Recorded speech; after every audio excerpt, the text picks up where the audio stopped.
Tengan todos ustedes muy buenas tardes, bienvenidos. Empezamos nuestra emisión de noticias con la delicada situación que se presenta en un centro de reclusión de menores en Cali. Y para entender este caso, miren las cifras. 3 jóvenes han perdido la vida este mes y hace menos de 24 horas, por lo menos 70 se fugaron del lugar. Noticias Caracol obtuvo un video del momento exacto de la fuga en el que se observa además la reacción de las autoridades. Este video que circula en la red social YouTube registra el momento en el que se produce la fuga de varios menores de edad del centro de formación del Buen Pastor en Cali. Este policía dispara al aire, pero los jóvenes continúan su camino sin que nadie los detenga. Varios de ellos corren incluso por los tejados del penal.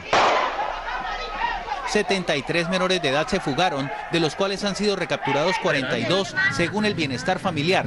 Uno de ellos murió. Un chico que desafortunadamente muere producto de 2 impactos de bala. Nos informan que el chico muere cuando está intentando subir hacia uno de los techos. Algunos familiares señalan a la policía de haber disparado contra el menor. El coronel Jorge Iván Toro dijo que ya se adelantan 2 investigaciones. La primera es a través de un grupo de disciplina de la Inspección General con el fin de determinar la participación de nuestros hombres en este hecho, e igualmente a través del cuerpo técnico de investigación de la Fiscalía se adelantará una investigación de tipo penal. Los familiares de los menores infractores se quejaron por la falta de información. No sabemos quién es, no sabemos cuántos heridos hay, no sabemos nada. Tenemos un nieto ahí, ya está para salir, no sabemos si está vivo o está muerto. Es el tercer motín en menos de un mes. El viernes pasado 56 menores se fugaron del centro de formación Valle del Lili, 16 de los cuales fueron recapturados. La entidad sufrió graves daños. El 16 de abril pasado 2 menores sufrieron graves quemaduras al envolverse en un colchón que posteriormente se incendió. Ambos murieron en el Hospital Universitario del Valle. Las autoridades debaten hoy sobre si se requiere o no la presencia armada dentro de estos centros. Los vecinos del centro de reclusión también resultaron afectados por esta fuga masiva. Los tejados de sus viviendas quedaron destrozados por los desórdenes. Estos son los enseres de los familiares de Eduard González, destruidos por los jóvenes que se fugaron del centro de formación del Buen Pastor. Los electrodomésticos y hasta la cama quedaron inservibles, según denunciaron. Dañaron los techos, tuvieron que sacarlos de acá a la casa, acá sacaron a 8. Todos se amontonaron en las piezas, tuvo que entrar la policía y sacarlos, estaban armados. En esta vivienda encontramos este hacha que según los vecinos fue utilizada por varios de los jóvenes para romper los techos y las rejas con el fin de escaparse. Los muchachos por ese techo de ambos lados, eso era horrible. Ellos le tiraban roca acá a la policía y de todo.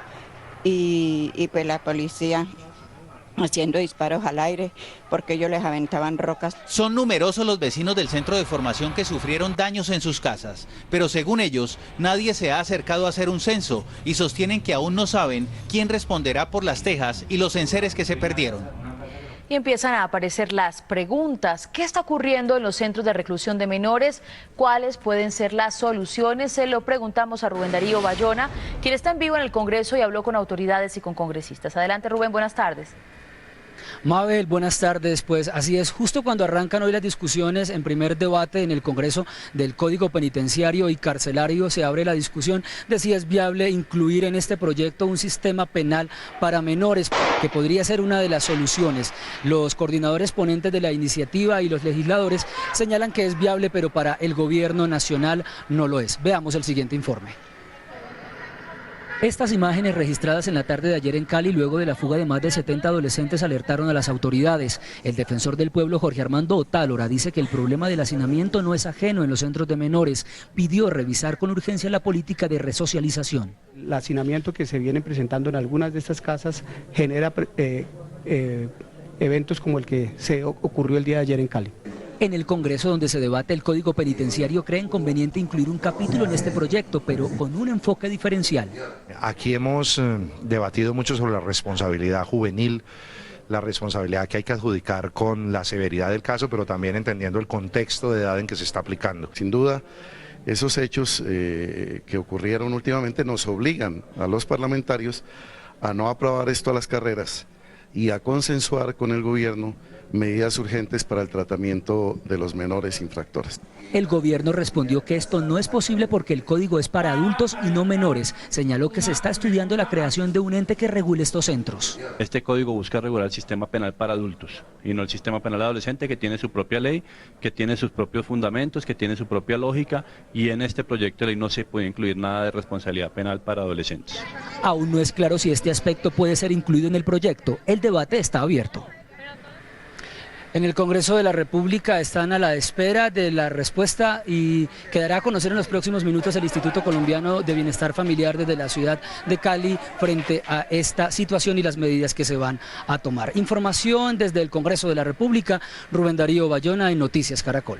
Muchas gracias, Rubén. Y ahora vamos a Medellín, donde la violencia contra las mujeres no da tregua. Según cifras oficiales, este año se han presentado 18 homicidios más que en el mismo periodo de 2012. Y vamos con Diana Pérez en vivo. ¿Cuáles son los casos más recientes? Diana, buenas tardes. Muy buenas tardes, Juan Diego. Bastante preocupante. Los últimos son en Concordia, donde hallaron a una mujer muerta por arma blanca, y en San Francisco, donde asesinaron a la inspectora de policía y tránsito de ese municipio. Las autoridades están investigando estos dos hechos y los 80 homicidios más que se han generado en lo que va corrido de este año. Milady García, inspectora de policía y tránsito del municipio de San Francisco, en el oriente de Antioquia, fue hallada en su apartamento muerta por asfixia mecánica. Las autoridades tienen varias hipótesis. Hasta el momento, dos hipótesis, una que es el suicidio y otra hipótesis que es el homicidio. Hay preocupación por las autoridades. Aseguran que el año pasado se realizaron 62 asesinatos a mujeres hasta la fecha y este año ya van en 80. Tenemos varias circunstancias, violencia intrafamiliar, problemas con su pareja, y también tenemos el inconveniente que infortunadamente muchas de las mujeres que han sido producto del homicidio han tenido algo que ver con algún grupo delincuencial o grupo de banda criminal. Si comparamos enero-abril del año pasado con este año, ha habido un aumento. Es lamentable, es preocupante, cada asesinato de una mujer nos duele. Autoridades administrativas y policiales afirman que necesitan denuncias para comenzar procesos de asistencia psicológica y juzgamiento de los casos. Mire, el año pasado Antioquia terminó con una cifra de 200 mujeres asesinadas. Este año, como ven, ya van en 80, pero las autoridades aseguran y no quieren que esta cifra siga aumentando. Sobre todo se genera en los sitios de lo que es el norte y el nordeste antioqueño, donde arremeten todos esos problemas de bandas delincuenciales. Esta es la información que tenemos desde Medellín. Diana Pérez, Noticias Caracol. Gracias, Diana. Y a la 1 de la tarde, esperen, 20 niños y 6 adultos fueron atacados por abejas en un jardín infantil en Itagüí, en Antioquia. 2 de los adultos están en cuidados intensivos. La información a la 1. En otras noticias, en estado crítico continúa un joven de 15 años que en confusos hechos cayó del tercer piso de su colegio en el sur de Bogotá. Vamos a ir en vivo con Juanita Gómez, quien ha seguido de cerca esta historia. Juanita, ¿ya se sabe exactamente qué fue lo que ocurrió? ¿Cuáles son las versiones? Buenas tardes, Juan Diego. Hay posiciones encontradas en torno a este tema y todavía no se sabe exactamente qué fue lo que ocurrió. Por un lado están los padres del menor, que aseguran que los compañeros que estaban con él la tarde en que cayó del tercer piso de la institución educativa no están diciendo toda la verdad, y por el otro lado está el colegio y sus directivas, quienes aseguran que hasta que no se compruebe que fue un hecho que ocurrió adrede, pues seguirán manejándose la hipótesis de que fue un accidente. Recordemos que Steven Becerra es un joven que cayó del tercer piso de su institución cuando se estaba en cambio la jornada de clase. Una vez más llegaron los padres del joven Steven Alberto Becerra al Hospital Santa Clara para acompañar a su hijo, quien sufrió un accidente el pasado 20 de abril en un colegio cuando cayó del tercer piso. Sus padres están a la espera de que el joven despierte para que sea él mismo quien aclare lo que sucedió esa tarde. Tengo la fe en Dios que mi hijo va a reaccionar y él va a decir la verdad sobre qué pasó. Si fue la apuesta o fue porque los chicos tuvieron de pronto problemas entre ellos y lo empujaron. Estamos que investiguen ese caso. Por su parte, el Hospital Santa Clara emitió un nuevo parte médico sobre el estado de salud del menor. En el momento el estado es crítico pero estable y se encuentra en proceso de despertar para valorar secuelas de compromiso neurológico. Doña Ana le pidió al rector del colegio que evalúe las versiones, pues para ella hay incongruencias en lo que dicen los jóvenes que estaban con Steven ese día. Que no se apegue él a la versión que dieron los muchachos ayer, porque esa no es la versión más correcta que esos muchachos pudieron dar. Yo para mí estoy segura que eso no es lo que ellos están diciendo la verdad. Vía telefónica, el rector de la institución Paraíso Mirador respondió al llamado de la madre. Tengo que hacer la tarea de hablar con otros estudiantes a ver si alguien vio algo diferente. Ok. Si alguien puede dar fe que vio algo diferente, entonces entraríamos a confrontar con lo que han dicho los muchachos, los 3 muchachos. Según las directivas de la institución, las investigaciones continúan y se pudo establecer que los hechos ocurrieron cuando los jóvenes estaban en cambio de clase. La institución Paraíso Mirador ha dicho que para tratar de esclarecer lo que está sucediendo en torno a este caso, pues deberán seguirse efectuando reuniones entre los padres de familia involucrados y entre los estudiantes para tratar de saber qué fue lo que pasó ese 20 de abril. Juanita Gómez, gracias. Estamos atentos entonces al desarrollo de esta noticia. Y un nuevo caso de intolerancia se presentó en el municipio de Malambo, área metropolitana de Barranquilla. Allí, en medio de una pelea entre vecinos, una mujer y sus 2 hijas, menores de edad, por cierto, resultaron quemadas luego de que un hombre lanzara una bomba incendiaria contra su vivienda. Margarita Ariza tiene los detalles. ¿Cuál es hoy el estado de salud de estas personas, de estas mujeres? Margarita. Hola, muy buenas tardes. Es bastante delicado el estado de salud. Los médicos han dicho que incluso es crítica la situación tanto de la madre como de las 2 menores de 14 y 16 años, quienes resultaron gravemente heridas, quemaduras de primer y segundo grado en más del 50% de sus cuerpos, en un hecho que está repudiando toda la comunidad. Lo que nos cuentan testigos es que esto pues sucedió había un conflicto entre habitantes del municipio de Malambo, de un sector del municipio de Malambo, y uno de las personas que estaba involucradas lanzó una bomba incendiaria contra la residencia donde se encontraba la madre y sus 2 hijas. En esta clínica de Barranquilla, bajo pronóstico reservado, se encuentra la mujer y sus 2 hijas de 14 y 16 años que resultaron quemadas cuando un hombre que peleaba con un vecino lanzó una bomba molotov al interior de la vivienda. Ella lanzó la botella de gasolina con mecha prendida para la casa y pegó en la puerta, y en ese momento las peladas, al ver el explosión, salió y le cayó gasolina. Las mujeres que quedaron envueltas en llamas fueron auxiliadas por la comunidad y llevadas de inmediato a la clínica, donde son atendidas con quemaduras de primer y segundo grado. Las niñas tienen un porcentaje del 50%, lo cual es bastante, donde aquí ya tenemos un compromiso renal. Están en cara, están en piernas, están en brazos, están en tórax. El agresor, quien huyó después de los hechos, es buscado por la Policía Metropolitana de Barranquilla. Ya tenemos la plena identificación, tenemos fotografías y estamos buscando a la persona quien huyó por la parte de atrás de la vivienda. Familiares de las víctimas piden que el agresor pague con cárcel por haber quemado a las 3 mujeres que nada tenían que ver con la discusión. En estos momentos, las 2 menores, que son las que están más graves, están siendo intervenidas quirúrgicamente. Ahí las están atendiendo médicos cirujanos, un equipo interdisciplinario, tratando de sacarlas adelante de este proceso triste y bastante doloroso. Desde el área metropolitana de Barranquilla, Margarita Ariza, Noticias Caracol. Gracias, Margarita. Y vamos ahora en vivo a Cartagena, en donde la policía investiga si los restos de un hombre que aparecieron recientemente en las afueras de esa ciudad corresponden a un intendente de la policía desaparecido el pasado 13 de abril. En vivo, Ronald Avellaneda nos cuenta cuándo se sabría si realmente es o no es el intendente de la policía. Ronald, buenas tardes. Buenas tardes, Juan. Sobre este detalle, la policía aseguró que ya fueron trasladados estos restos óseos. Recordemos que son 2 personas. Se ha informado que la próxima semana se tendrían ya resultados de los análisis que se hacen a la carta dental y también al ADN de esta osamenta. Lo que ha dicho la policía, o el dato que más le ha llamado la atención, es el hallazgo, mejor la aparición de un documento de identidad en este lote baldío. Allí se halló la cédula de ciudadanía de este intendente, el intendente Sánchez, quien tenía más de 18 años de servicio, quien estaba activo y se encargaba de la seguridad y protección a dignatarios aquí en la capital de Bolívar. En estos terrenos abandonados, ubicados en el corregimiento de Arroyo de Piedras, a más de 20 kilómetros de Cartagena, fueron hallados los restos óseos de 2 hombres, según informó el comandante de la policía. En alto estado de descomposición, se ha hecho el levantamiento y se llevan a medicina legal para que nos determinen exactamente el día de su muerte, las causas de la muerte y la identidad de las personas. Junto a los restos se halló un documento de identidad que alertó a los investigadores judiciales, porque en él aparecía el nombre y la foto del intendente Humberto Mario Sánchez Herrera, desaparecido desde el pasado 13 de abril. En este momento es su estado como desaparecido. Y es de aclarar que junto a la osamenta que se encontró el día de ayer aparece la cédula de este intendente. El agente de 42 años fue visto por última vez en una de estas calles del barrio La Consolata, en el suroccidente de Cartagena, donde recogió un amigo, quien también está desaparecido.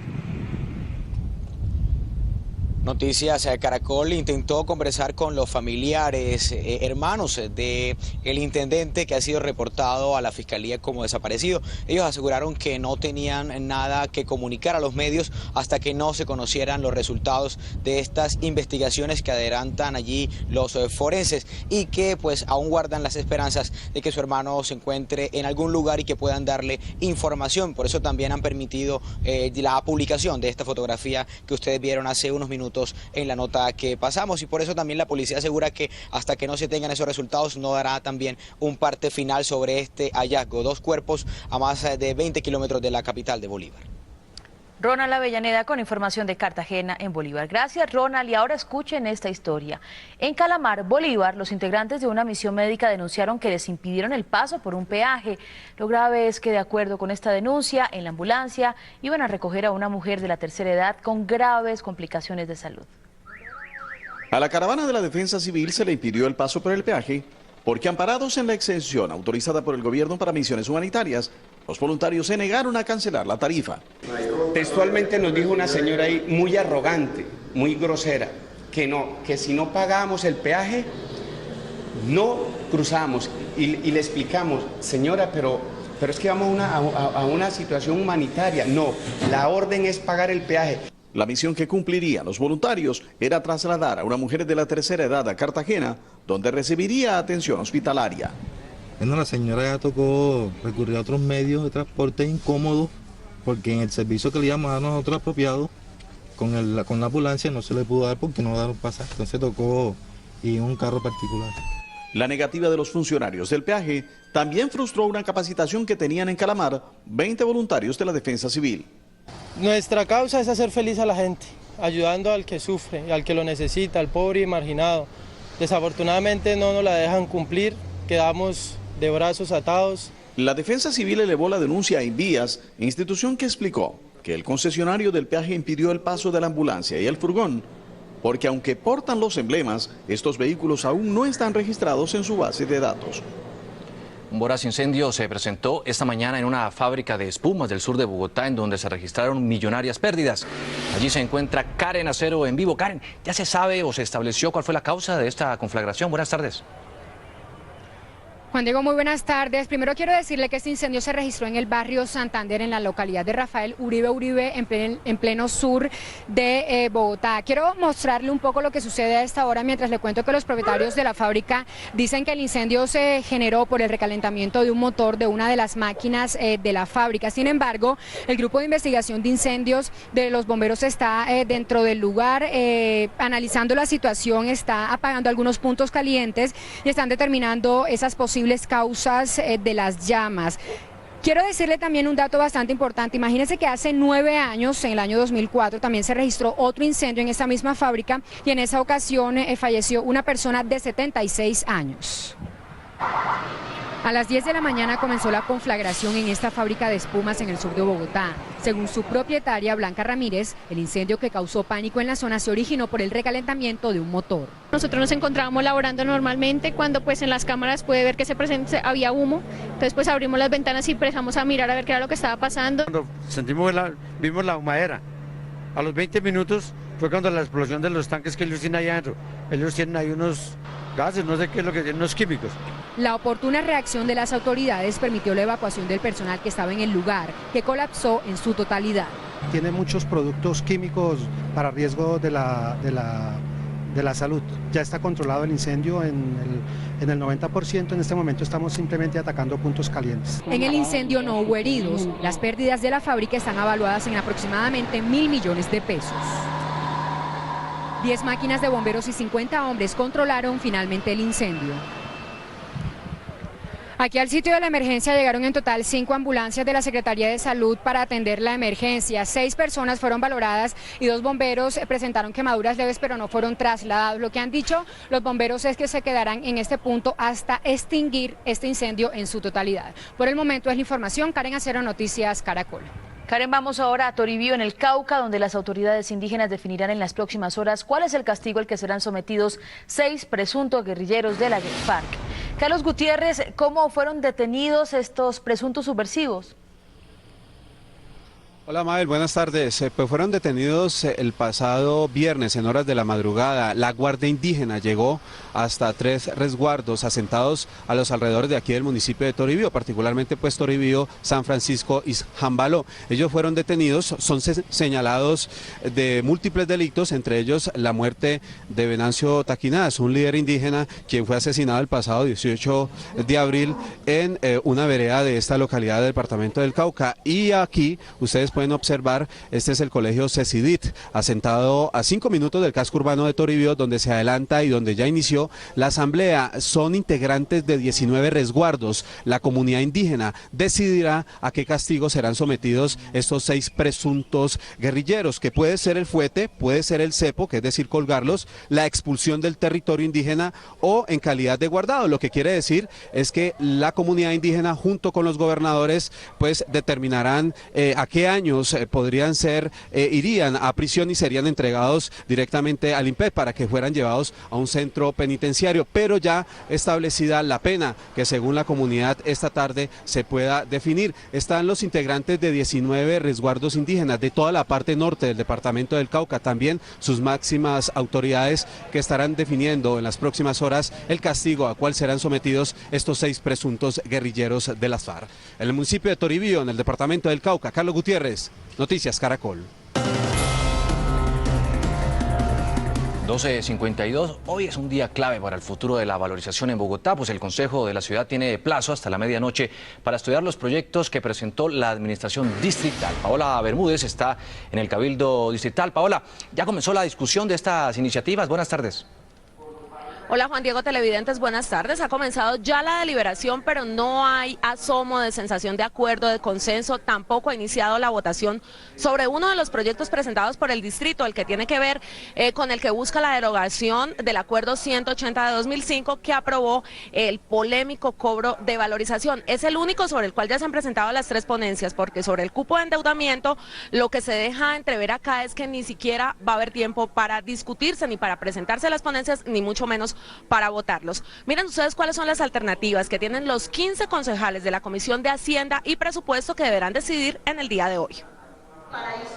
Uno de los proyectos presentados por el distrito es el que busca derogar el acuerdo que autorizó el cobro de valorización. Hay 2 ponencias positivas pero sujetas a modificaciones y una negativa. Que el cobro sea a través de beneficio general. En segundo lugar encontramos que hay obras que definitivamente no se pueden excluir, que ya se hicieron inversiones, que ya hay estudios, diseños, que ya hay predios comprados. Tiene que hacerse una reliquidación con la nueva fórmula, que es la fórmula de la valorización general. Me parece que nosotros no podemos enviarle un mensaje a la ciudad que no vamos a ayudar al engrandecimiento de Bogotá. Lo que pasa es que tenemos que administrar mejor la valorización, pero no acabarla. En cuanto a la idea de que se apruebe un cupo de endeudamiento, hay diferencias. Una ponencia apunta a la totalidad del monto solicitado por Petro, otra lo reduce y otra lo niega de tajo. Las obras que se van a hacer con el cupo de endeudamiento son obras absolutamente indispensables para la ciudadanía, especialmente aquella más vulnerable y para el futuro de Bogotá. Al retirar el metro ligero, al retirar las obras que se tienen establecidas para vivienda, se reduciría a 3.7. El primer término es un cheque en blanco porque es un cupo abierto y cuando uno se habla de un cupo abierto, ese cupo depende de lo que negocie con los bancos y los proyectos que someta. Hasta las 12 de la noche hay plazo para votar los proyectos.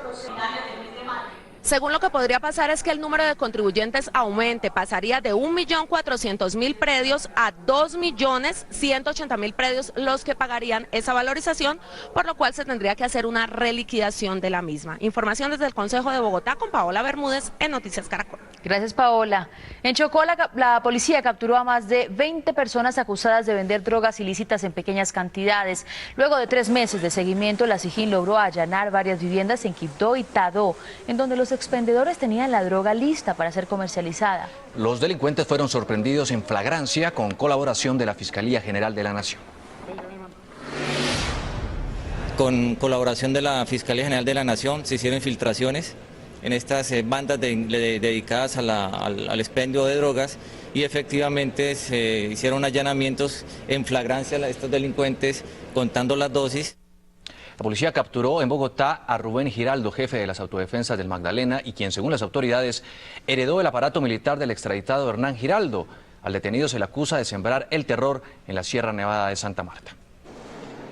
Este hombre es Rubén Giraldo. Desde hace 20 años formaba parte del grupo delincuencial del Magdalena, que dirigió su tío, el extraditado jefe del bloque Tayrona de las autodefensas, Hernán Giraldo. Según el director de la policía, él había quedado a cargo de la organización y tendrá que responder por decenas de homicidios en Santa Marta. Tiene requerimiento de la Fiscalía General de la Nación por los delitos de homicidio, concierto para delinquir y desplazamiento forzado.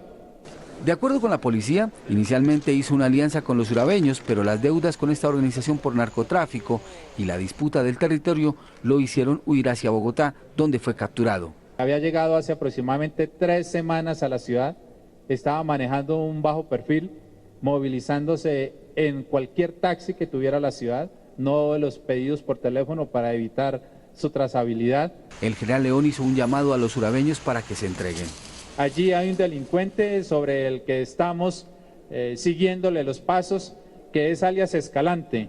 Rubén Giraldo también podría ser extraditado a los Estados Unidos.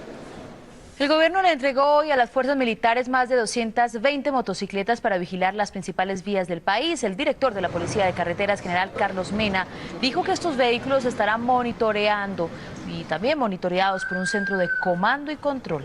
El oficial dijo que las motos permitirán atender cualquier alteración en las vías y recordó que en lo que va del año se han logrado desarticular más de 12 bandas.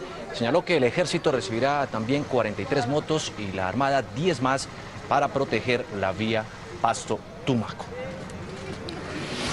En particular, los tramos que hemos tenido algunas dificultades, especialmente en el sur del país, en el Valle, en el Cauca, en Nariño, y también para contrarrestar toda la delincuencia que puede presentarse en las vías nacionales.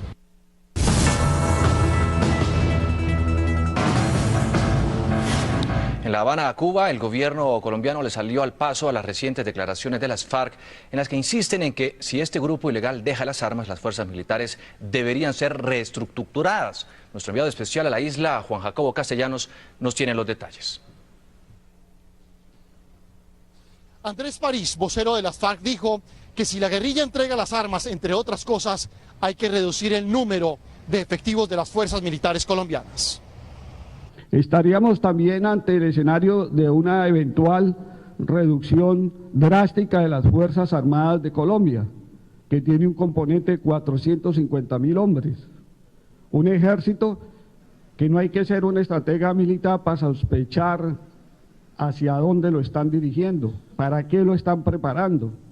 Humberto de la Calle, jefe de la delegación del gobierno colombiano, respondió y advirtió que este tema no forma parte de la agenda de conversaciones. Las FARC han aludido públicamente de nuevo a la doctrina militar y al tamaño de las Fuerzas Armadas. Estos temas tampoco serán materia de discusión en La Habana. De la Calle también se refirió a la eventual participación en política de la guerrilla. Es necesario decir que para la delegación del gobierno, una cosa son las garantías renovadas de participación, las cuales garanticen a las FARC su incursión segura en la política, y otra muy distinta, la decisión sobre la situación concreta de sus dirigentes. El jefe negociador del gobierno habló también de la justicia transicional y dijo que no solo depende de la voluntad del Poder Ejecutivo. Es crucial la actitud de la guerrilla, es esencial su voluntad para garantizar la reparación, reconocer sus víctimas, la verdad, la justicia y en particular la garantía de no repetición. Mañana de nuevo se reunirán los equipos del gobierno y de las FARC y suspenderán mesas de trabajo el próximo miércoles por la celebración del 1 de mayo aquí en Cuba. Se espera que el próximo viernes las delegaciones revelen los acuerdos a los que han llegado en este 8º ciclo de conversaciones. Desde la Universidad de La Habana, Juan Jacobo Castellanos, Noticias Caracol.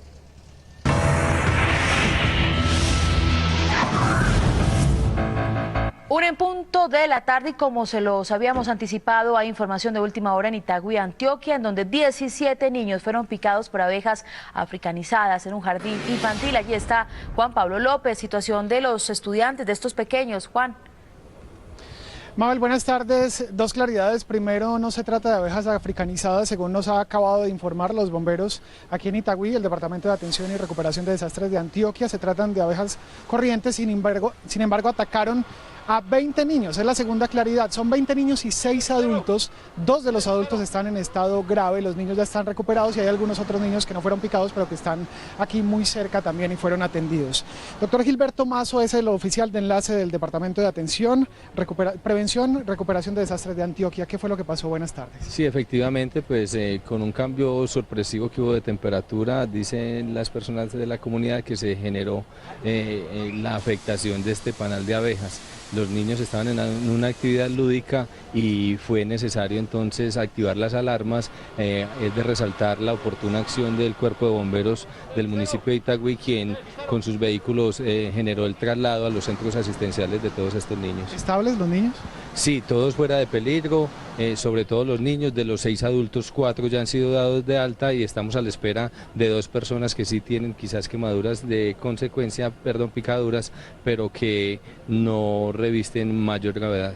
Doctor Gilberto, muchas gracias. Lo que están tratando de hacer en ese momento ahí atrás es tratar de controlar el panal con humo y con agua jabonosa, esto para tratar de dispersar un poco las abejas que todavía se encuentran en este lugar y ya se están atendiendo los niños. Estaban haciendo una actividad del Día del Árbol precisamente y con ese mismo motivo, pues también les cuento, en el suroccidente de Medellín esta madrugada a la 1 de la mañana, cayó un gigantesco árbol sobre 3 viviendas que quedaron bloqueadas por más de 5 horas mientras los bomberos trataban de remover el gran tronco que cayó sobre estas viviendas. Por fortuna no hubo afectados, sin embargo el susto para los vecinos de ese sector, que se llama La Castellana, pues fue bastante fuerte. Por fortuna también los bomberos recogieron y ya con sierras pues pudieron remover el tronco y ya no hay ninguna emergencia en ese sector del suroccidente de Medellín.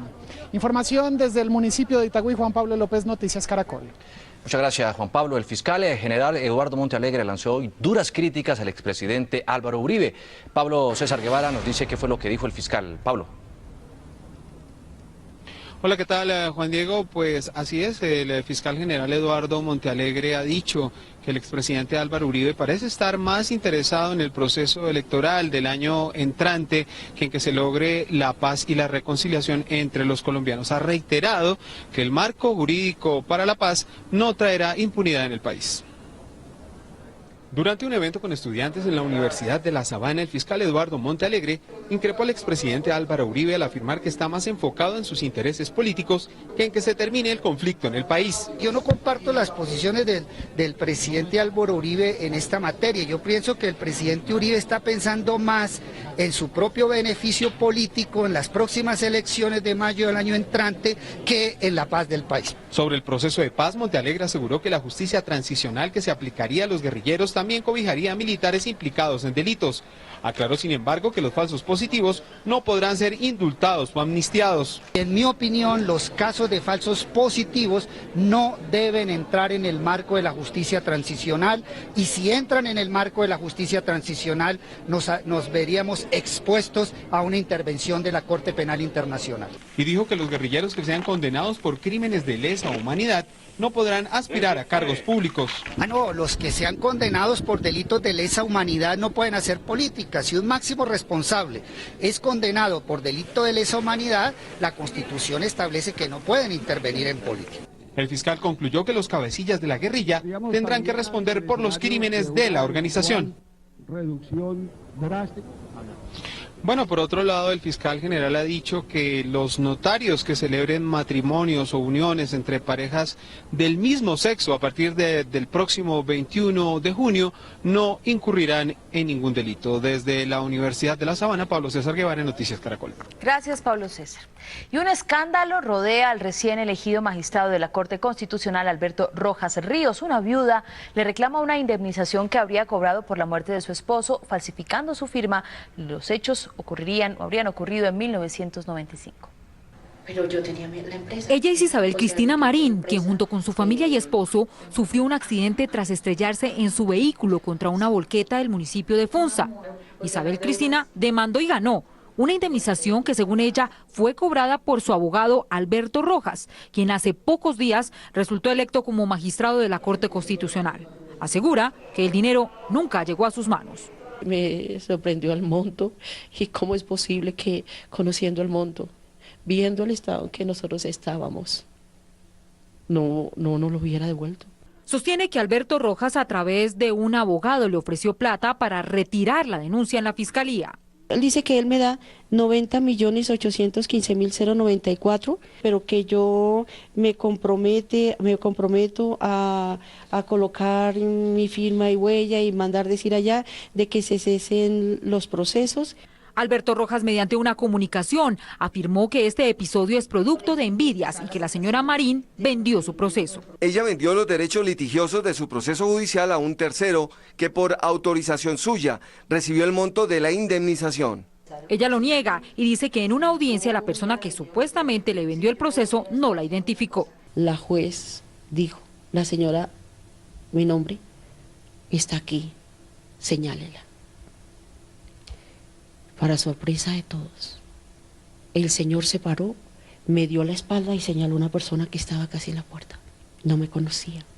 El magistrado Rojas dijo que fue absuelto y que todo este escándalo es lodo fermentado en envidia, calumnia e inconfesables intereses, dice en un comunicado. En medio de este escándalo, el magistrado se posicionará mañana ante el presidente de la República, Juan Manuel Santos. Pues el abogado y ahora magistrado de la Corte Constitucional, Alberto Rojas, logró una votación arrolladora en el Congreso de la República. 61 congresistas apoyaron su candidatura por encima de la fiscal Marta Lucía Zamora, quien logró 11 votos. Su elección se dio en medio de denuncias y polémicas. Estas columnas e informes de prensa que advertían sobre sus amistades con personas cercanas al extraditado paramilitar Salvatore Mancuso o de las asesorías jurídicas a congresistas antecedieron la elección de Alberto Rojas como magistrado de la Corte Constitucional. La columnista María Jimena Duzán advirtió días antes de sus antecedentes. Tuvo un problema con la DIAN, le tocó pagar, y un magistrado que hubiera tenido algún problema con sus impuestos, con una plata que no hubiera sido declarada, no es elegido en ninguna parte del mundo magistrado de la Corte Constitucional. En Estados Unidos hubiera sido imposible. Pero después nos ha dicho mentiras. Ha dicho que no es amigo de Zulema Hatim, que nunca la vio, y después La Silla Vacía sacó una foto. Pero ninguna de esas denuncias tuvieron eco en el Congreso. El partido de la U, los conservadores, los liberales y el PIN le dieron su incondicional apoyo. Noticias Caracol indagó cuáles fueron esas razones. El partido de la U no se pronunció, mientras que Simón Gaviria, presidente del Partido Liberal y quien impulsó su candidatura, pidió indagaciones. El Partido Liberal pide a los organismos de control y autoridades evaluar los últimos acontecimientos en torno al proceder del magistrado Rojas. Para la Corporación Excelencia en la Justicia, el abogado no debe posesionarse mientras se investiga la nueva denuncia. El doctor Rojas, así no haya sido condenado, no debería posesionarse. A juicio de la corporación, el Consejo de Estado no debió ternarlo y el Congreso elegirlo.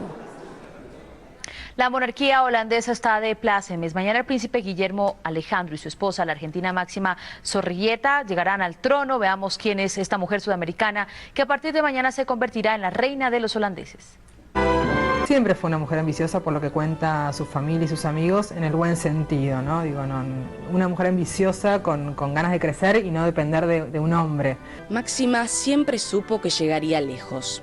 No nació con sangre azul, pero parece haber pertenecido desde siempre a este mundo de reinas y princesas. Creció en el seno de una familia de clase media que se esforzó para darle la mejor educación.